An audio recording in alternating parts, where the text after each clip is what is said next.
કોંગ્રેસ અધ્યક્ષ સોનિયા ગાંધી વિરુદ્ધ રંગભેદની ટિપ્પણી કરનાર કેન્દ્રીય મંત્રી ગિરિરાજસિંહના વિરોધમાં કોંગ્રેસ દ્વારા ઠેર ઠેર વિરોધ કરાઈ રહ્યો છે। ત્યારે રાજકોટમાં પણ યુથ કોંગ્રેસે પુતળા દહન કરતા પોલીસે અટકાયતી પગલાં લેતા પોલીસ અને કોંગ્રેસીઓ વચ્ચે ઝપાઝપીના દ્રશ્યો સર્જાયા હતા। કેન્દ્ર સત્તા મેળવી ઘેલા બની ગયેલા કેન્દ્રીય મંત્રીઓ મહિલાઓનું આ માં જાળવવાનું જાણે ભૂલી ગયા હોય તેમ લાગી રહ્યું છે। ગમે તેવું નિવેદન કરીને ભાજપના મંત્રીઓ નારી શક્તિનું ઘોર અપમાન કરી રહ્યા છે। ત્યારે આવું જ એક કેન્દ્રીય મંત્રી ગિરિરાજસિંહ કોંગ્રેસના ચેરપર્સન સોનિયા ગાંધી વિશે રંગભેદની નીતિ રાખીને અપમાનજનક વિશેષતા કરતા ઠેર ઠેર તેના વિરોધ દર્શાવવામાં આવી રહ્યો છે।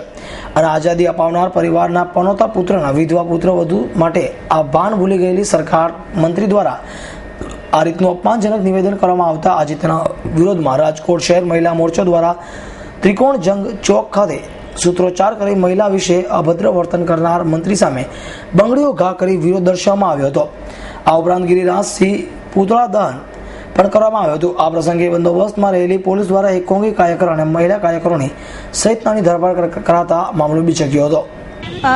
કેન્દ્રમાં ભાજપની સરકાર છે ત્યારે નરેન્દ્રભાઈના મંત્રીમંડળમાં જે ગિરિરાજસિંહે કાલે નિવેદન આપ્યું અને સોનિયા ગાંધીનું જે અપમાન કર્યું છે તે અપમાન અમારા આ મહિલા કોંગ્રેસ નહીં ચલાવી લે એના માટેનો આજે અમે આ કાર્યક્રમ આપ્યો છે। તો મહિલાઓનું આવું અપમાન ન થવું જોઈએ એનું મંત્રીમંડળે ખાસ ધ્યાન રાખવું જોઈએ અને આવા મંત્રીમંડળને જે મગજ ગુમાવી બેઠા છે એવાને સસ્પેન્ડ કરવા જોઈએ નરેન્દ્રભાઈ મોદીએ। Devang Bojani, S9 news, Rajkot.